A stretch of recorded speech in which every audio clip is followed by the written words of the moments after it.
Bonjour, bien-aimés frères et sœurs, et vous qui nous écoutez, je suis le pasteur Kizampunga Herman du Centre international Espérance et Vie, laissant toutes les personnes découvrent et entrent dans leur destinée, laissant toutes les personnes peuvent espérer contre toute espérance, parce qu'ils sont dans la présence, ils se confient en Dieu leur sauveur, c'est lui qui est leur espérance, leur assurance et il fait vraiment confiance au Seigneur de gloire. Et dans ce centre, nous prêchons le royaume des cieux, la nouvelle création et notre identité en Christ.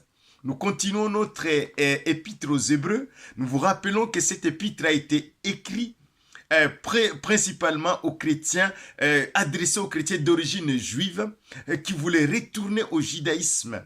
Parce qu'avec le temps, on finit par se lasser. On dit, mais le Dieu quand même qui a parlé à Moïse, qui a parlé aux prophètes, non, nous voulons vraiment retourner à ce Dieu-là. Et donc le Saint-Esprit a inspiré son serviteur pour qu'il écrive cette épître. Une épître extraordinaire. Il commence par présenter Jésus-Christ, qu'il est l'image du Dieu invisible. Il est l'empreinte même de la personne divine, qu'il a fait la purification des péchés et s'est assis à la droite de Dieu. Il est mort, il est ressuscité et aujourd'hui il est assis à la droite de Dieu. Il continue en disant, Christ, il est supérieur aux anges. Christ, non seulement il a détruit celui qui avait la puissance, il a détruit la puissance du diable, celui qui détenait la puissance de la mort par sa résurrection. Jésus-Christ, il est incomparable. Et donc au chapitre 3, il va commencer en disant, c'est pourquoi, frères saints, vous qui avez part à la vocation céleste, considérez l'apôtre et le souverain sacrificateur de la foi que nous professons. Jésus qui a été fidèle à celui qui l'a établi comme Moïse le fit dans toute sa maison. Car il a été jugé digne d'une gloire d'autant supérieure à celle de Moïse que celui qui a construit une maison a plus d'honneur que la maison même. Chaque maison est construite par quelqu'un, mais celui qui a construit toute chose, c'est Dieu. Pour Moïse, il a été fidèle dans toute la maison de Dieu comme serviteur, pour rendre témoignage de ce qui devait être annoncé. Mais Christ, alléluia, mais Christ l'est comme fils sur sa maison. Moïse, serviteur, Christ, fils sur sa maison, et sa maison, c'est nous. Pourvu que nous retenions jusqu'à la fin la confiance et l'espérance dont nous nous glorifions. C'est pourquoi, selon ce que dit le Saint-Esprit, aujourd'hui, si vous entendez sa voix, n'endurcissez pas vos cœurs comme lors de la révolte, les jours de la tentation dans le désert. Il dit attention, il y a 3 dangers qui vous guettent. L'endurcissement du cœur, la désobéissance, la pratique du péché et l'incrédulité. Et toutes ces choses nous guettent. Nous devons faire attention. Le Saint-Esprit te parle aujourd'hui, il nous parle en nous disant Christ, il est incomparable. On ne peut pas remplacer Christ par qui que ce soit, ni sa mère. Christ il est incomparable. Il est aujourd'hui un esprit vivifiant. Il est ressuscité, il est un esprit vivifiant. Voilà pourquoi nous pouvons dire que nous sommes la maison de Christ. Christ, nous l'avons reçu, il est venu habiter en nous. Nous sommes sa maison. Amen. Donc, au travers de nous, Christ parle à la société.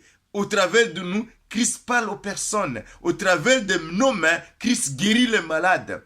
Nous sommes la maison de Christ. Nous ne devons pas aller de gauche à droite, nous devons plus nous attacher à ces choses, à connaître Christ réellement. Il est mort, il a détruit la mort par sa résurrection. Il est vivant, il est assis à la droite de Dieu, il intercède pour nous, il est un esprit vivifiant. Il n'est pas limité dans le temps et dans l'espace, il habite en nous. Quand nous marchons avec Christ. Nous sommes habitation, nous sommes habitation de Dieu en esprit. Nous transportons Christ dans la société. Nous amenons Christ à l'église. Nous amenons Christ sur notre lieu de travail. Nous amenons Christ dans nos maisons. Nous amenons Christ auprès de nos voisins. Christ parle au travers de nos bouches. Christ guérit au travers de nos mains. Alléluia. Oui, il est incomparable. Au verset 14, il dit, car nous sommes devenus participants de Christ, de sa nature, de sa puissance, de sa gloire, pourvu que nous nous retenions fermement jusqu'à la fin l'assurance dont nous nous glorifions. Nous devons retenir jusqu'à la fin l'espérance, la confiance, l'assurance. Nous devons demeurer dans la foi. Cette foi, il est l'apôtre de la foi. Il a amené la foi que les anciens n'avaient pas. Amen. Parce qu'il nous a parlé des choses qu'il a vues et entendues. Et nous devons parler à ce monde et en sachant qu'il habite en nous. Amen. Nous devons faire attention. Christ habite en moi. Amen. Dis-toi à toi-même, Christ habite en moi. Amen. Et nous voulons vraiment prier pour vraiment rester attachés à ces choses. Seigneur, merci pour mes bien-aimés. Tous ceux qui ont reçu Jésus comme sauveur, ceux qui sont, Seigneur, rentrés dans les eaux du baptême, qui ont confessé publiquement leur foi en Jésus, devant les diables, devant leur famille, devant les démons, devant les circonstances, devant ce monde, ils ont pris position pour Christ. On ne les a pas forcés. Ils ont eux-mêmes invité Christ dans leur cœur et ils ont accepté de passer par les eaux du baptême. Christ est dans leur vie. Nous voulons vraiment réaliser cette réalité. Ce n'est pas pour avoir peur, mais plus pour avoir l'assurance, la confiance et bénir nos voisins, bénir partout où nous passons, nous répandons la bonne odeur de Christ. Merci pour mes bien-aimés qui m'écoutent. Je prie pour, Seigneur, ceux qui m'écoutent, Seigneur, que vraiment la voix, ils entendent au travers cette prédication, la voix de Christ qui leur parle, la voix du Saint-Esprit dans leur esprit, dans leur cœur, qu'ils soient libérés du péché, du pouvoir du péché, qu'ils soient libérés de toutes sortes de liens. Des liens qui paient, parce que nous avons reçu un esprit nouveau.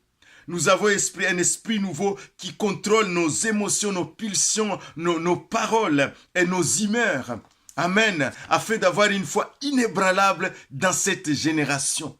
Merci Seigneur pour la foi que tu implantes dans nos cœurs, la foi inébranlable pour manifester la gloire de Christ, que Christ s'élève sur nous, il est en nous et que les gens voient Christ au travers de nous. Merci infiniment Père, au nom de Jésus.